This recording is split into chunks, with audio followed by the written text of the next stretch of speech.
Hello সবাইকে, আজ আমরা 1 থেকে 1.5 ঘন্টা জার্নি শেষে এসেছি পদ্মবিল পাড়ে। এটা তারাইল অবস্থিত। আমার সাথে ছিল আমার 2 মামা, তুষার মামা আর টিটু মামা। তাদেরকে নিয়েই আজকে আমার পথ চলা।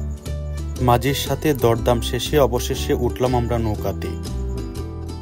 নৌকা ধীরে ধীরে এগিয়ে চলে। সামনে দেখা যায় অসীম পদ্মবিল। সবুজ পদ্মপাতার ভেতরে লাল গোলাপি ফুলগুলো ফুটে আছে। এক একটা ফুল যেন প্রকৃতির হাসি। মেঘলা আকাশ থেকে আলো পড়ছে জলে। সেই আলোয় পদ্মপাতা আর পদ্ম ফুলগুলো রং বদলাচ্ছে মুহূর্তে মুহূর্তে। মনে হচ্ছে আমরা যেন অন্য জগতে চলে এসেছি। আকাশে মেঘের ভেলা ভাসছে, কখনো গাঢ় কালো, কখনো রূপালী আভা। বাতাসের ঝাপটা পদ্মপাতাকে দুলিয়ে দিচ্ছে। মাঝে মাঝে বৃষ্টির ফোঁটা পড়ে পানির উপর রঙিন বৃত্ত তৈরি করছে। সেই দৃশ্য এতটাই মোহনীয় যে চোখ ফেরানো যায় না। হ্যাঁ গাইস, আমাদের কপালটা খারাপ, হঠাৎ করে বৃষ্টি নেমে গেল। ধীরে ধীরে বিকেল ঘনিয়ে আসছে। সূর্য মেঘের আড়াল থেকে লাল আভা চড়িয়ে দিচ্ছে। সেই আভায় পদ্মবিল যেন সোনালী কার্পেটের মতো ঝলমল করছে। নৌকা ঘাটে ফেরার আগে একটু পোজ নেওয়ার চেষ্টা করছিলাম।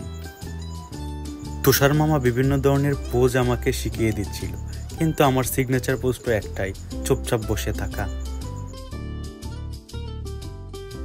মাঝি ভাই নতুন একটা ফলের সাথে পরিচয় করিয়ে দিয়েছিল। সেই ফলটা এবার আপনাদের সামনে আমি নিজে খেয়ে দেখাবো।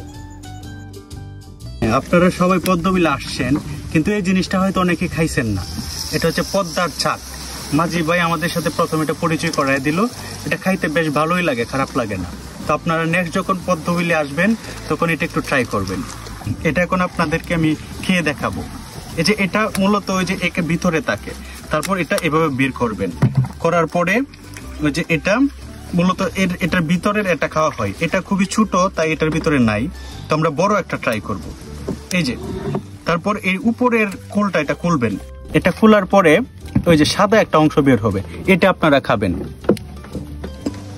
এটা খাইতে বেশ সুস্বাদু, অনেকটা পানি ফলের মতো। এবার আমাদের ফেরার পালা। কিন্তু এত সুন্দর পদ্ম ফুল, এত সুন্দর পদ্মবিল এবং এত সুন্দর দৃশ্য রেখে ফিরে আসতে ইচ্ছে করছিল না। ইচ্ছে করছিল যেন থেকে যাই। পদ্মবিল ভ্রমণের অনুভূতিটা আপনাদের সাথে শেয়ার করছি। এই ছিল আমাদের আজকে পদ্মবিলের ট্যুর। তো আমরা যদি সেপ্টেম্বরের শুরুর দিকে আসতাম তাহলে আরো ভালো হতো, আরো সুন্দর পদ্ম আমরা দেখতে পেতাম। কিন্তু আমরা লেট করে ফেলেছি, এই জন্য আমরা পর্যাপ্ত পদ্ম ফুল পাইনি। তো সবাই আসবেন, ঘুরে যাবেন। সত্যি দৃশ্যগুলো অনেক চমৎকার ছিল।